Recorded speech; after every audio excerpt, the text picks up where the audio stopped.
औज़ुबिल्लाहिस्समीउल अलीम मिनश्शैतानिर्रजीम बिस्मिल्लाहिर्रहमानिर्रहीम अल्हम्दुलिल्लाहि रब्बिल आलमीन वस्सलातु वस्सलामु अला सय्यिदिल अंबिया वल मुरसलीन सय्यिदिना व नबिय्यिना व शफ़ीइल मुज़्निबीन अबिल क़ासिम मुहम्मद अहले बैतिल तय्यबीन अत्ताहिरीन अल मासूमीन अम्मा बअदु फ़क़द क़ालल्लाहु सुब्हानहु तबारक व तआला फ़ी किताबिहिल मुबीन व हुवा अस्दक़ुल क़ाइलीन इन्ना अलैना लल हुदा व इन्ना लना लल आखिरता वल ऊला। सलवात भेजे बर मोहम्मद व आला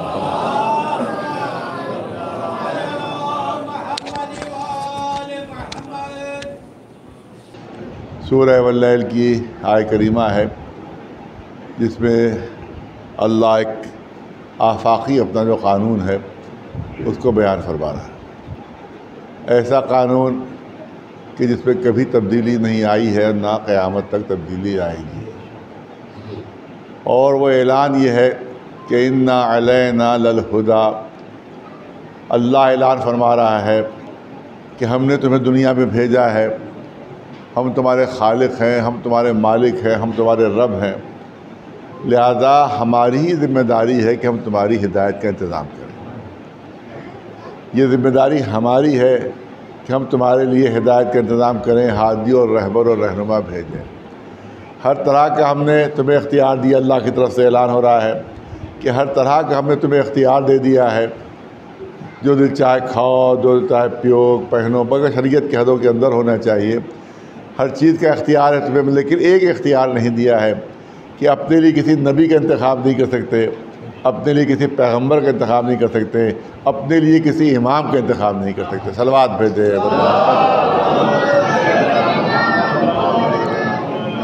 अब सवाल ये होता है, यहाँ पर कोई सवाल कोई भी बच्चा और जवान कर सकता है कि साहब हम क्यों नहीं इंतखाब कर सकते। सवाल ये है कि हमें हक़ क्यों नहीं दिया गया है कि हम अपने लिए रहबर का इंतखाब कर लें, अपने लिए रहनुमा का इंतखाब करें। ये हमें हक़ क्यों नहीं दिया गया।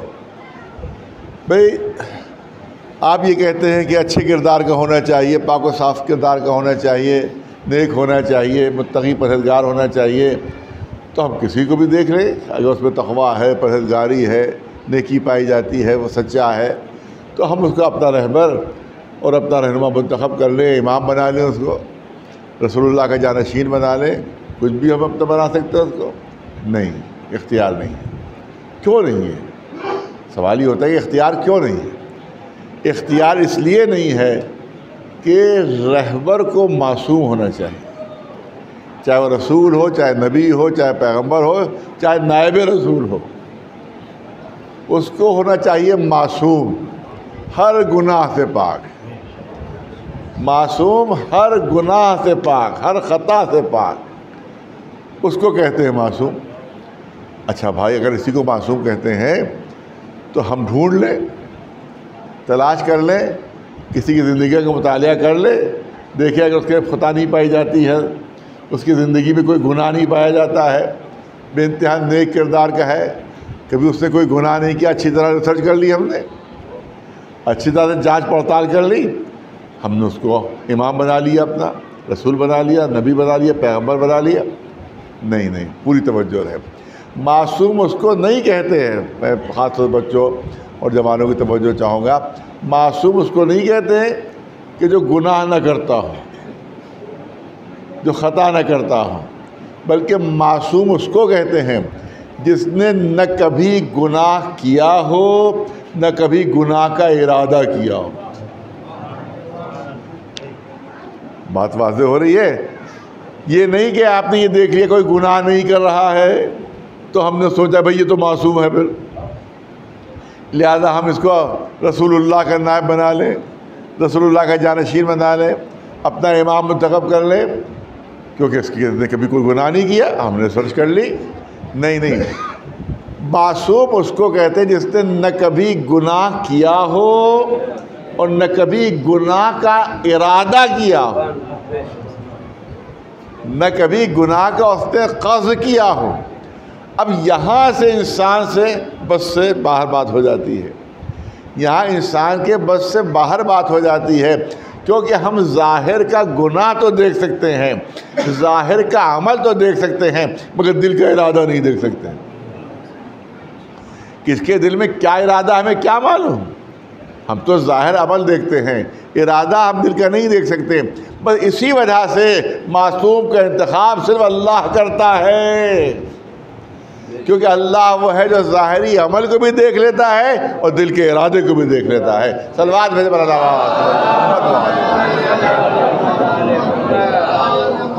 सुनिए, संजीदा मौजू ख़ास तौर से जवानों के लिए मैं अर्ज़ करना चाहता हूँ, ताकि उनके जहन में साफ़ हो जाए कि इस्मत क्या चीज़ होती है और मासूम के मानी क्या है और हम क्यों नहीं इंतखाब कर सकते, ताकि बच्चों जवानों तक बात क्लियर हो जाए। कोई कह सकता है साहब ये बात हमारी समझ में नहीं आ रही, ये बात हमारी समझ में नहीं आ रही। हम ये तो मान सकते हैं कि गुनाह का इरादा किया था मगर अल्लाह के खौफ से गुनाह नहीं किया, गुनाह का क़स्द किया था मगर अल्लाह का हुक्म याद आया और गुनाह जो है उससे कदम पीछे हट गए। ये तो हम मान सकते हैं। ये हमारी समझ में नहीं आ रहा है कि कोई ऐसा भी हो सकता है जिसने कभी गुनाह का इरादा ही न किया हो, जिसने कभी गुनाह की नीयत ही न की हो कभी। ये बात हमारी समझ में नहीं आ रही है। तो आप मिसाल देते हैं ताकि मिसाल से बात हम बच्चे भी समझ जाए। अब यहाँ पे काफ़ी ऊंची ऊंची बिल्डिंगें बन गई हैं, उधर जाइए, अब तक 3 हो गए, उधर जाइए तो मानो 20 मंजिल है, 25 मंजिल ऊंची बिल्डिंगें बन गई हैं। लेकिन दिल्ली और बॉम्बे में तो 70, 80 मंजिला बिल्डिंगें वहाँ पर हैं। तो फ़र्ज़ कीजिए, अब मिसाल दे रहा हूँ ताकि बच्चे भी समझें, फ़र्ज़ कीजिए कोई साहब किसी काम से किसी 70 मंजिला इमारत की छत पर गए।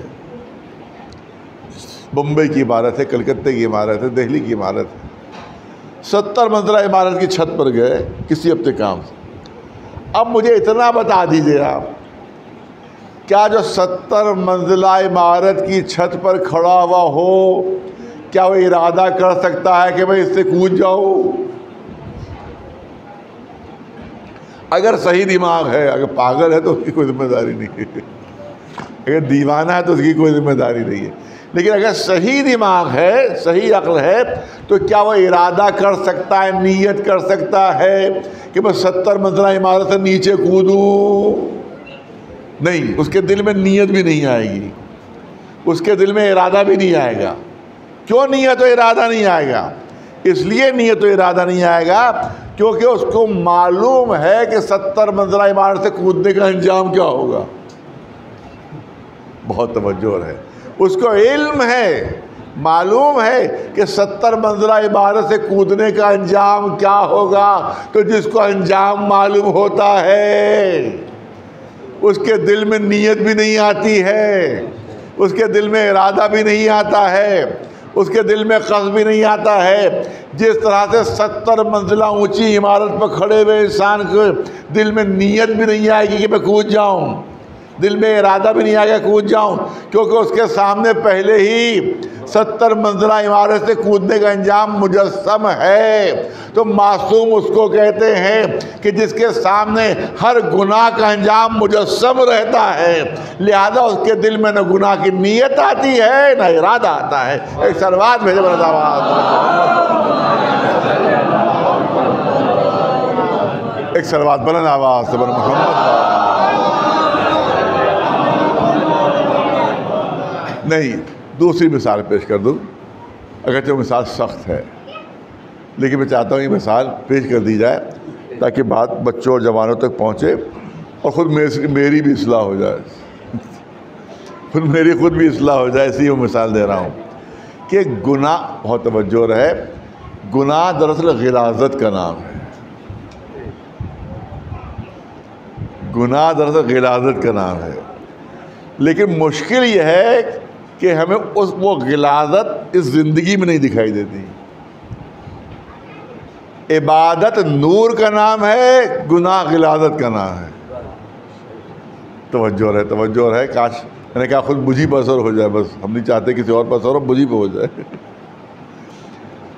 इबादत नूर का नाम है, गुनाह गिलाज़त का नाम है। जब नमाजी कब्र के अंदर पहुँचेगा, नमाज पढ़ने वाला कब्र के अंदर पहुँचेगा, तो कब्र उसकी रोशन हो जाएगी, अंधेरी कब्र मुनव्वर हो जाएगी, रोशन हो जाएगी। वो कहेगा ये रोशनी कैसी है? जवाब मिलेगा तुम्हारी नमाजें हैं जिससे तुम्हारी कब्र रोशन हो गई है। तो क्या इस वक्त हम जब नमाज पढ़ते हैं तो हमें नूर नज़र आता है? इस वक्त नूर दिखाई देता है? इस वक्त तो हम क़याम करते हैं, रुकू करते हैं, क़ुऊद करते हैं, सजदा करते हैं, नूर तो कहीं नज़र नहीं आता। इसका मतलब है दुनिया में ज़ाहिर नज़र आता है, मरने के बाद बातिन नज़र आता है। दुनिया में अमल का ज़ाहिर दिखाई देता है, मरने के बाद अमल का बातिन नज़र आता है। लिहाजा ज़ाहिर में ये क़याम है, क़ुऊद है, रुकू है, सजदा है, बातिन में नूर है। और ये नूर अभी हम नहीं देख रहे हैं, मरने के बाद दिखाई देगा। जब कब्र रोशन हो जाएगी तो मालूम है नमाजें हैं कि जिनसे कब्र रोशन हो रही है। इसी तरह से जिस तरह से इबादतों का नूर हमको ज़िंदगी में नहीं दिखाई देता मरने के बाद, इसी तरह से गुनाह की गिलाज़त भी ज़िंदगी में नहीं दिखाई देती, मरने के बाद दिखाई देगी, मरने के बाद दिखाई देगी। अब मैं मासूम की अहादीस की बुनियाद के ऊपर मैं पेश कर रहा हूँ कि जब मैदान हश्र में पहुँचेगा गुनाहगार तो ऐसी वहाँ पर गर्मी होगी कि प्यास से ज़बानें लटक आएंगी बाहर, ऐसी गर्मी होगी। और ना वहाँ खाने का इंतज़ाम होगा, न कोई पीने का इंतज़ाम होगा। वो कहेगा कि भाई कोई खाने का इंतज़ाम है या नहीं, कुछ पीने का इंतज़ाम है या नहीं। तो अब रिवायत है मासूमीन की कि उसके सामने गिलाज़त पेश की जाएगी, उस गुनाहगार के सामने गिलाज़त पेश की जाएगी, खाओ नौश फरमाओ। वो कहेगा ये तो गिलाज़त है, ये कहीं खाई जाती है? अरे तवज्जो रहे, ये कहीं खाई जाती है? तो जवाब आएगा अरे ज़िंदगी भर यही तो खाते रहे। बहुत तवज्जो, ज़िंदगी भर तो यही खाते रहे। वो कहेगा अरे वो तो पुलाव था, वो तो कोफ्ते थे, वो तो फुला दुकान के कबाब थे, और फुला मशहूर बिरयानी थी कि जो हमने चोरी के माल से ख़रीदी थी, जो बेईमानी के माल से ख़रीदी थी, वक़्फ़ बेच कर ख़रीदी थी, बेईमानियाँ करके ख़रीदी थी। वो तो शीर माले थी जो हमने कबाब के साथ साथ दुकान से ख़रीदी थी। तो आवाज़ आएगी वो ज़ाहिर था, ये बातिन है जो तुम्हें यहाँ मिल रहा है। एक सलवात भेजे मौलाना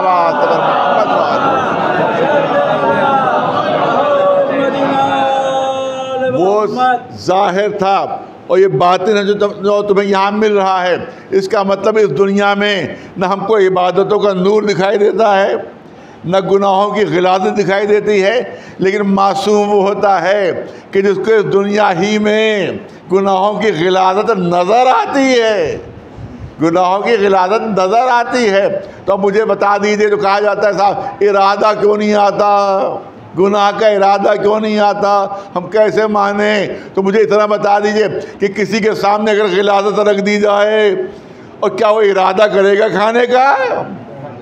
क्या वो क़स्द करेगा कि मैं खा लूँ? अरे जो गिलाज़त देख रहा है तो दिल में नीयत भी नहीं आएगी, दिल में इरादा भी नहीं आएगा। इसीलिए मासूम वो होता है कि जिसको ज़ाहिरी ज़िंदगी ही में गुनाह की गिलाज़त नज़र आती है, लिहाजा मासूम न गुनाह का इरादा करता है न नीयत करता है। सलवात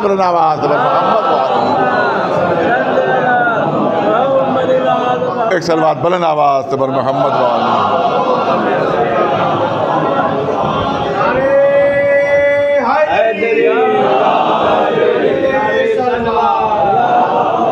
ज़्यादा वक्त नहीं लेना है मुझे अभी, और मजलिसों भी हाज़िरी देना है। अभी मैं तनिया मऊ से भी आ रहा हूँ, से यहाँ से मजलिस पढ़ के गया, फिर वहाँ गया, फिर यहाँ आते हाज़िर हुआ, इसके बाद और मजलिस। तो लिहाजा हमारी हालत बड़ी खस्ता हो रही है, लेकिन फिर भी चाहूँगा कि खिदमत हो जाए। तो मासूम होना, ये देखिए मैं बहुत संजीदा मौजूद मैं चाहता हूँ बच्चों जवानों तक पहुँचे। मासूम होना ज़रूरी है किसी भी इमाम के लिए, पैगंबर के लिए, नायब रसूल के लिए मासूम होना ज़रूरी है। क्योंकि अगर वो मासूम नहीं है, ख़ताकार है, तो उसे फिर किसी को रोकने की उसको हक हासिल नहीं होगा। जो गुनाह खुद कर रहा हो उसे क्या हक हासिल है कि किसी गुनाहगार का हाथ पकड़े। जो काम वो खुद कर रहा हो उसे कोई हक हासिल नहीं है कि दूसरे को उस काम से रोके। अब मैं चाहता हूँ कि जो दूसरे मसलकों में इस्मत का तस्वुर है 2-3 जुमलों में आपके सामने पेश कर दो। ये तो हमारा अकीदा है कि मासूम वो होता है जो पैदाइशी मासूम होता है, इब्तिदा से लेकर इंतहा तक मासूम होता है। लेकिन मुसलमानों में अजीब अजीब अकीदे हैं। कोई इल्ज़ाम नहीं है, किताबों में दर्ज है इसलिए पेश कर रहा हूँ। अजीब अजीब अकीदे हैं। अरे साहब, मासूम होना किसी भी नबी पैगंबर के लिए या नायब रसूल की ज़रूरी नहीं है। मासूम होना कोई ज़रूरी नहीं है उनके लिए, इस्मत ज़रूरी नहीं है उनके लिए। कोई एक अकीदा तो ये है, ये तो बिल्कुल एक्सट्रीम वाला अकीदा है कि मासूम होने की कोई ज़रूरत ही नहीं किसी नबी और पैगंबर। एक अकीदा ये है कि बड़े बड़े गुनाह ना करता और छोटे मोटे गुनाह कर सकता है। गुनाह ने कबीरा से महफूज रहे, छोटे मोटे गुनाह, बड़ी चोरियां ना करे, छोटी मोटी चोरियां कर सकता है। सलमान में से एक तो ये अकीदा है। दूसरा अकीदा, अब तीसरा अकीदा क्या है, वो भी अजीब गरीब है कि ओहदे इलाही मिलने से पहले जो दिल चाहे करता हो, ओहदे इलाही मिलने के बाद न करे। अब जो करता में सब आ गया, कोई शर्त नहीं उसमें। चोरी करता हो लेकिन अगर मुसलमानों ने खलीफा बना दिया अब चोरी ना करे। शराब पीता हो, अब मुंतखब हो गया, वो इलेक्शन हो गया और वो खलीफा मुंतखब हो गए, तो अब कहते थे अब ना करे, अब ना शराब पिए। जुआ खेलता है, पहले खेले, लेकिन अगर मुसलमानों ने मुंतखब कर लिया, उसको खलीफा बना दिया, रसूल का जानशीन बना दिया या कुछ और ओहदा दे दिया इस्लामी, अब ना करे। और मैंने अपने उफरम आपके बारे में बहुत पहले कभी ये बात पढ़ी थी, काफ़ी अर्से पहले की बात है, मैंने हवाला दिया था कि यहाँ, अब तो काफ़ी अर्से पहले की बात है, तकरीबन 20-22 साल पहले की बात है। उस पर जो वहाँ खादिम हरमैन शरीफैन पुराने वाले मर गए, दूसरे वाले जब मुंतखब किए गए तो वो इटली में रहा करते थे। इटली में रहा करते थे, पूरी ज़िंदगी उनकी इटली के जुआ खानों में बसर हुई थी। इटली के जुआ खानों में उनकी पूरी ज़िंदगी बसर हुई थी। और टाइम मैगज़ीन, जो अमेरिका का मैगज़ीन, मेरे पास काफ़ी अरसे तक महफूज, और आप भी शायद कहीं पढ़ा होगा वो, उसमें उनकी सवाने उम्री छपी, उनके हालात ज़िंदगी छपे, और उसमें लिखा कि शराब पी पी कर इन्हें ज़िंदगी गुजारी इटली में, जुआ खानों में ज़िंदगी गुजारी इनकी। और उनका वर्ल्ड रिकॉर्ड एक लिखा हुआ था उसमें, टाइम मैगज़ीन अमेरिका का, उसमें उनका वर्ल्ड रिकॉर्ड लिखा हुआ था कि आज तक दुनिया में कोई शख्स बैठे बैठे इतनी बड़ी रकम जुए में नहीं हारा जो वो हार गए थे। अरे रिकॉर्ड बनाया, अभी तो हारने में बनाया, कम से कम जीत रही में बना देते। हारने में रिकॉर्ड $90 मिलियन एक वक्त में बैठे बैठे जुए में हार गए। मेहनत की कमाई होती तो कम होता, मुसलमानों का माल था। एक सलमान भेजे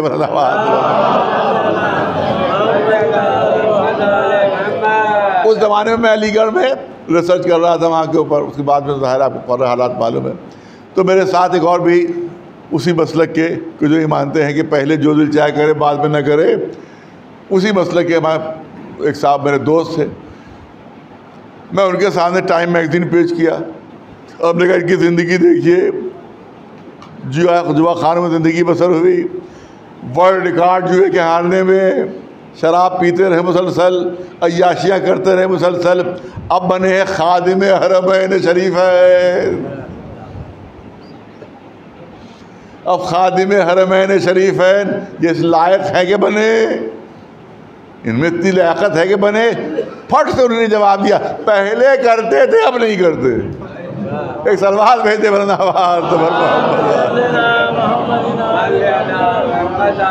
पहले करते थे अब नहीं करते हैं। पहले की बात नहीं मानी जाएगी, अब नहीं करते हो। बस सुनिए, साहिबान फ़हम मौजूद हैं, चलिए हमने इस बात को मान लिया।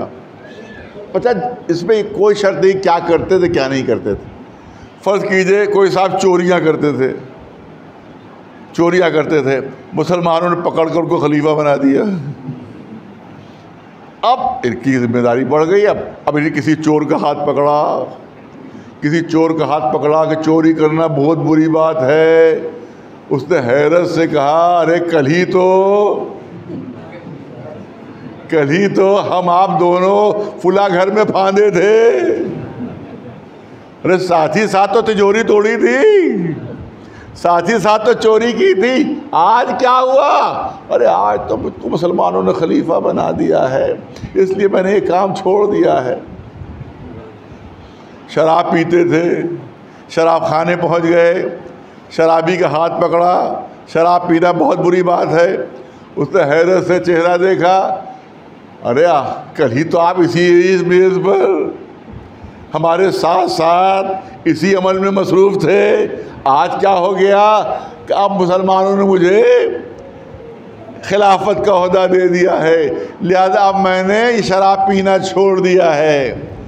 मालूम कि जुआखाने के अड्डे पहुँच गए, जुआखाना पहुँच गए, जुआरी का हाथ पकड़ा, अरे साहब जुआ ना खेलो, कि आप कल ही तो इसी मेज़ पर हमारे साथी साथ दांव लगा रहे थे। आज क्या हुआ? क्या आपको मुसलमानों ने मुझे ओहदा दे दिया है, मुझको खिलाफत का ओहदा मिल गया है, मैंने अब ये जुआ खेलना छोड़ दिया है। बहुत संजीदा पहलू, बहुत तवज्जो रहे। अगर चोरी करता था, बन गया ओहदेदार, उसने फिर पकड़ा किसी का हाथ, वो कहेगा कि आप भी तो चोरी किया करते थे। ये कहेगा मैंने खलीफा बन गया, आप चोरी छोड़ दी है। किसी शराबी का हाथ पकड़ा, वो कहे आप भी तो पीते थे। ये कह रहे हैं कि अब मैं खलीफा बन गया हूँ, लिहाजा मैंने ये अमल छोड़ दिया है। किसी जुआरी का हाथ पकड़ा, वो कहेगा कल तुम भी तो थे। ये कहेंगे अब मैंने छोड़ दिया।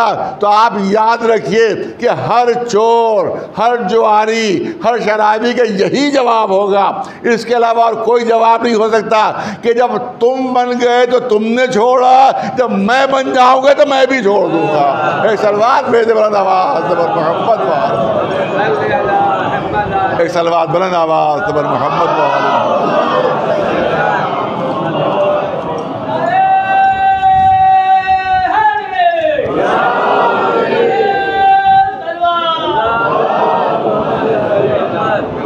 इसीलिए मास भर का बहुत संजीदा पहलू, इसीलिए अल्लाह की तरफ जो रहनुमा है उनके लिए मासूम होना ज़रूरी और लाजिम है, ताकि कोई उनकी तरफ उंगली ना उठा सके।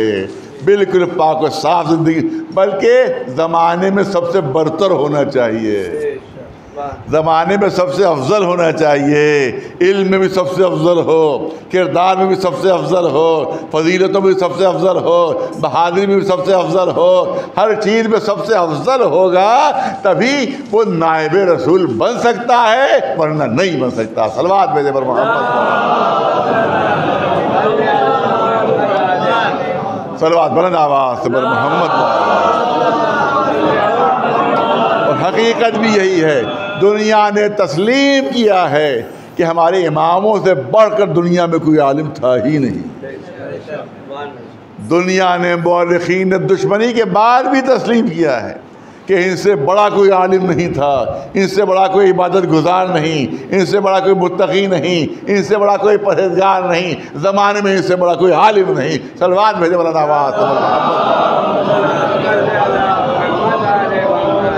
अब मैं नाम लेकर कह रहा हूँ क्योंकि तारीख़ में किताब में मौजूद है, नाम इसलिए नाम लेकर कह रहा हूँ कि आज इनको इमाम आज़म कहा जाता है। मुसलमान इमाम आज़म कहते हैं, इमाम अबू हनीफ़ा इमाम आज़म कहते हैं इनको। ये शागिर्द थे छठे इमाम अहमद जाफ़र सादिक़ अलैहिस्सलाम,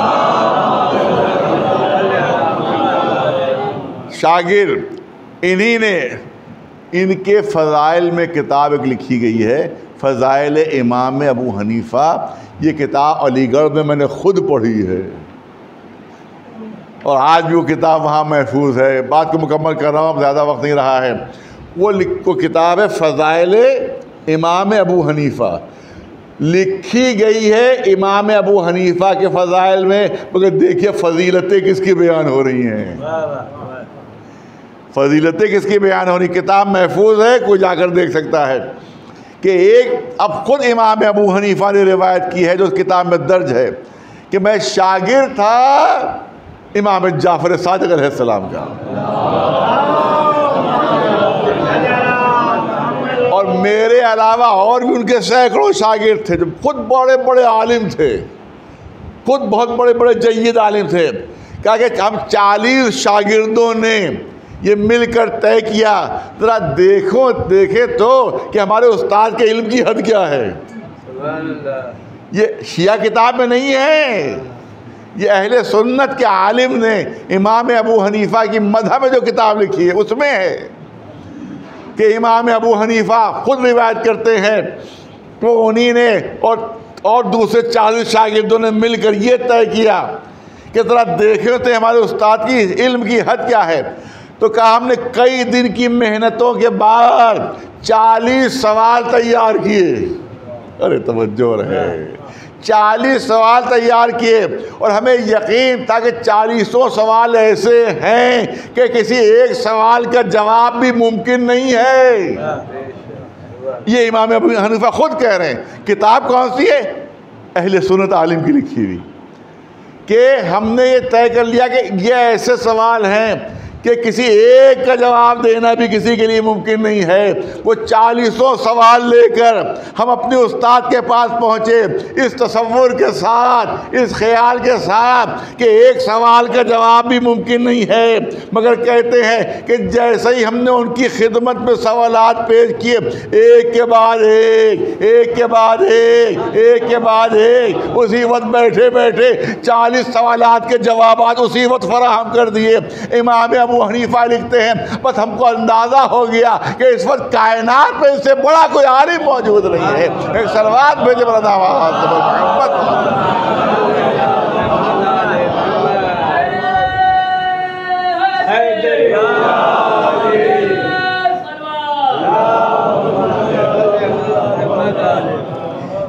बस आखिरी जुमले, इससे मुलाकात का वाक़या भी बड़ा अजीबोगरीब है।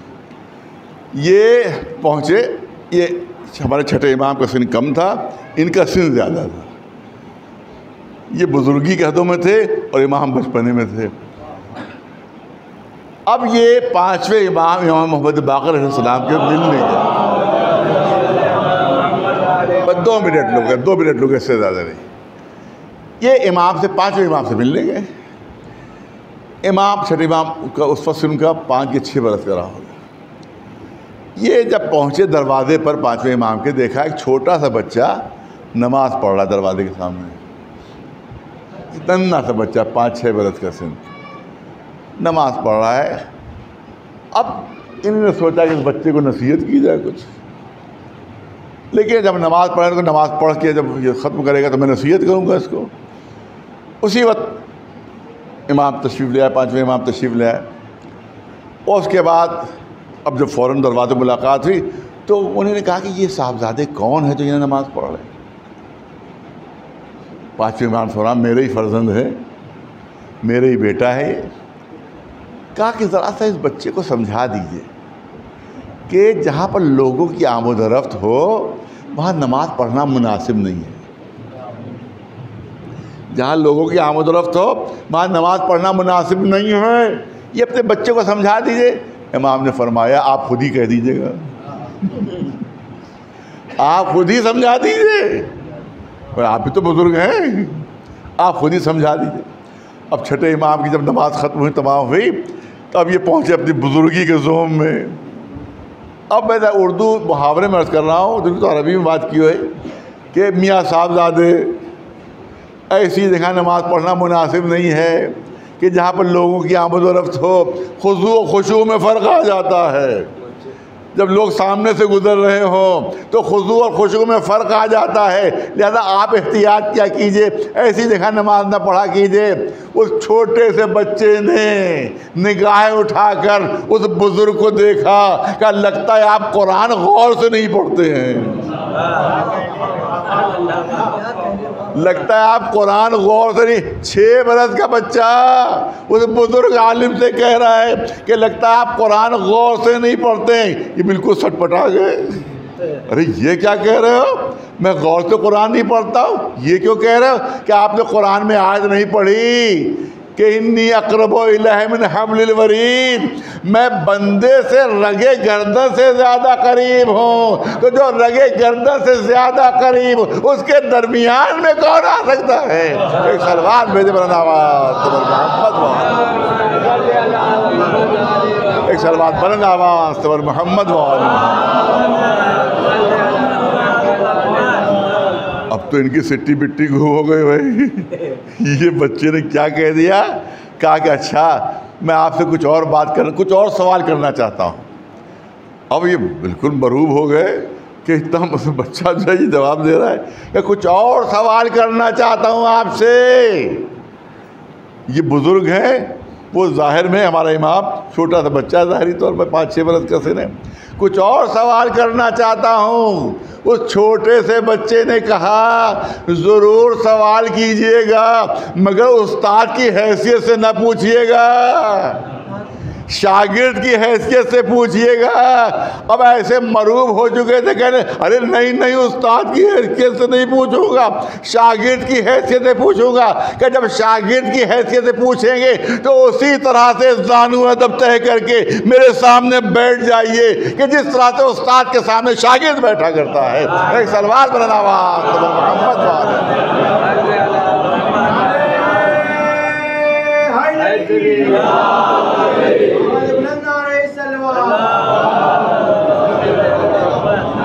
बस बात मुकम्मल हो गई।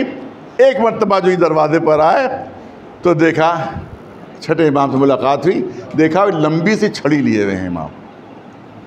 तारा 6 बरस का सिन, कितना कद होगा, वो कद से थोड़ी लंबी छड़ी थी, वो लंबी छड़ी थी। इन्हीं ने हैरत से क्या कहा कि भाई आपका कद छोटा है और आप इतनी लंबी छड़ी लिए हुए हैं, ये बात मेरी समझ में नहीं आ रही है।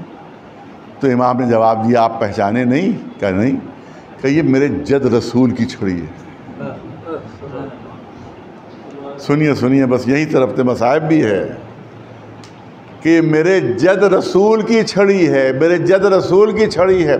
जैसे ही उन्होंने सुना कि रसूलुल्लाह की छड़ी है, जल्दी से आगे बढ़े, चाहते तो उस छड़ी को बोसा दें, चाहते तो उस छड़ी को बोसा दें। इमाम ने वो छड़ी पीठ के पीछे कर ली।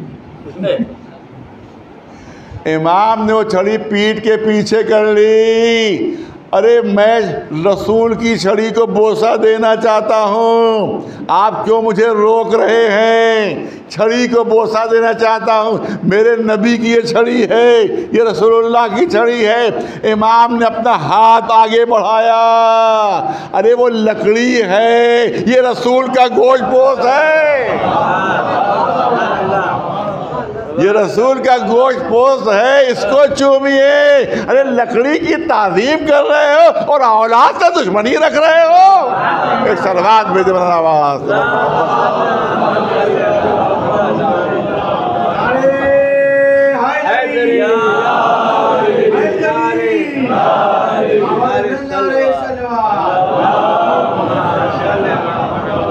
इमाम ने मुसलमानों की तारीख का खुलासा एक जुमले में कर दिया। रसूल का कलमा पढ़ने वाले, बज़ाहिर रसूल को मानने वाले, लेकिन औलाद रसूल का खून मारे। कभी इमाम हसन के जिगर के टुकड़े तश्त में गिर रहे हैं, कभी शहजादी फातिमा ज़हरा की फरियादें बुलंद हो रही हैं, कभी अली के गले में रस्सी बंधी हुई है, कभी मैदान करबला और हुसैन और असहाब हुसैन और औलाद हुसैन का खून ज़मीन करबला पर बह रहा है। कभी औन मोहम्मद का खून, कभी जनाब अली अकबर के सीने का खून, कभी अब्बास के कटे हुए बाजुओं का खून, और कभी कासिम के पामाल शुदा लाशे का खून, और कभी वो नन्ना सा अली असगर कि जिसके गले पर 3 भार का तीर, उसके बाद इमाम हुसैन के 2000 से ज़्यादा ज़ख्मों से बहता हुआ खून। अज़ादारों सिर्फ यही खून नहीं बल्कि सकीना की कानों के लबों से जो मुँह टपक रहा है वो भी उसी सहरा में मिल रहा है। और सिर्फ यही नहीं, इमाम ज़ैनुल आबिदीन की पीठ पर जो ताज़ियाने लग रहे हैं उससे जो खून टपक रहा है वो भी सहरा में शामिल हो रहा है। अज़ादारों रिवायत कहती है, 2-3 जुमले में साहब के मौका नहीं रहा। रास्ते में काफिला है, ये कायक खूली मलून कि जिसके हाथ में वो सर था, जिसके हाथ में वो नेज़ा था जिस पर इमाम हुसैन का सर था। रिवायत कहती है ये कायक खूली मलून के हाथ से वो नेज़ा छूटा और ज़मीन में नस्ब हो गया, ज़मीन में नस्ब हो गया। उस मलून ने लाख कोशिश की कि उस नेज़े को ज़मीन से निकाले, पूरी ताकत सर्व कर दी उसने, मगर वो नेज़ा ज़मीन से नहीं निकला। उसने शिमर को ख़बर की कि वो नेज़ा जो मेरे हाथ में था जिस पर सर हुसैन है वो नेज़ा ज़मीन में खुद ब खुद नस्ब हो गया है और मैं बहुत कोशिश कर रहा हूँ, नेज़ा ज़मीन से नहीं निकल रहा है। वो मलून शिमर भी आया, उसने भी अपनी पूरी ताकत लगा दी, लेकिन वो नेज़ा ज़मीन से निकला नहीं। अब शिमर कहता है कि देखो मैं एक ऐसी तरकीब करता हूँ कि ये सर हुसैन खुद ब खुद आगे बढ़ जाएगा, खुद ब खुद आगे बढ़ जाएगा। ऐसी तरकीब करता है कि सर हुसैन भी यहाँ रुकेगा नहीं, खुद ब खुद आगे बढ़ेगा। ये कहकर कोड़ा लिया, बीमार इमाम के करीब आया, ताज़ियाने मारना शुरू किए, ताज़ियाने बरसाना शुरू किए। ए ज़ैनुल आबिदीन, उस वक्त तक मेरा हाथ नहीं रुकेगा, अरे जब तक सर हुसैन आगे नहीं बढ़ेगा। इमाम ज़ैनुल आबिदीन पहुँचे इमाम हुसैन की खिदमत में। बाबा पीठ छलनी हो गई है ताज़ियान, ए बाबा पीठ छलनी हो गई है ताज़ियानों के ज़ख्मों से। ए बाबा आप क्यों नहीं आगे बढ़ रहे हैं, ये आपका सर क्यों रुका हुआ है। सरे बुरीदा से आवाज़ आती है, ए बेटा ज़ैनुल आबिदीन कैसे आगे बढ़ो, अरे सकीना गिर पड़ी है। ओट की बुलंदी से सकीना सहरा में गिर गई है। अरे शिमर मलून ने माँ को अलग बिठाया था, सकीना नन्ही सी बच्ची को अलग बिठाया था, बार बार हुक्म देता था कि ऊँटों को तेजी से दौड़ाया जाए। बच्चियाँ संभल नहीं पाती थी, ऊँटों से नीचे गिर जाती थी। जनाब सकीना गिर गई हैं, मैं बेटा कैसे आगे बढ़ूँ। जनाब ज़ैनब को ख़बर हुई, रिवायत कहती है जनाब ज़ैनब ढूंढने निकली, बच्ची को तलाश करने निकली। आगे आगे जनाब ज़ैनब है, पीछे पीछे अहले हरम हैं। जनाब ज़ैनब बच्ची को ढूंढ रही हैं, तलाश कर रही हैं, लोगों से पूछती भी जा रही हैं कि तुमने किसी बच्ची को तो नहीं देखा, किसी छोटी सी कमसी सी बच्ची को तो नहीं देखा। मैं पहचान भी बता देती हूँ, उसके रुखसार तमाचों से नीले, मैं उसकी पहचान भी बता दूँ कि तमाचों से उसके रुखसार नीले हैं, उसकी कान की लबें ज़ख्मी हैं। हर एक कह रहा है नहीं हमने ऐसी बच्ची नहीं देखी, हमने ऐसी बच्ची नहीं देखी। सहरा में जब और आगे बढ़ी तो एक मकाम पर देखा कि एक नकाबपोश बीबी जलती हुई ज़मीन पर बैठी हुई है, उनकी आगोश में सकीना लेटी हुई है और सो रही है, आराम कर रही है। जनाब ज़ैनब करीब पहुंचती है, उन बीबी का शुक्रिया अदा करती है। ए मुअज़्ज़मा आपका बहुत बहुत शुक्रिया, आपने एक यतीमा की खबरगिरी की, एक बेवाली और वारिस का सहारा दिया। अल्लाह आपकी औलाद को महफूज रखे। अरे आपने यतीमा की खबरगिरी की, हम सब आपके शुक्रगुजार हैं। ये सुनना था, उन मुअज़्ज़मा ने नकाब उल्टी, हे ज़ैनब किसका शुक्रिया अदा कर रही हो, मैं तुम्हारी माँ फातिमा ज़हरा हो। ज़ैनब तड़प गई, ए अम्मा उस वक्त आप कहाँ थी जब करबला के मैदान में हुसैन के प्यासे गले पर खंजर चल रहा था, अरे जिस पर हमारी चाँदें लूटी जा रही थी। शहज़ादी से तड़प कर कहा, ए मेरी बेटी ज़ैनब, हर मकाम पर मैं मौजूद थी। जब शिवर का खंजर चल रहा था मैं हुसैन के सरहाने मौजूद थी। जब खेमों में आग लगाई जा रही थी तुम्हारी माँ मौजूद थी। जब तुम्हारे बाजों में रस्सियाँ बंध रही थी तुम्हारी माँ ये मंजर देख रही थी। सयअलमुल्लज़ीना ज़लमू अय्यमुनक़लबिन यनक़लिबून अला लअनतुल्लाहि अलल क़ौमिज़ ज़ालिमीन। गुजारिश है एक मरतबा सूरह हम्द और 3 मरतबा सूरह इख़लास की तिलावत फरमाकर जो इस घर के मरहूमीन हैं उनकी रूहों को, और जो हाज़रीन मजलिस है उनके मरहूमीन की रूहों को, और जुमला मोमिन व मोमिनात जो दुनिया से रुख़्सत हो गए उन सब की रूहों के सारे सवाब फरमा दे।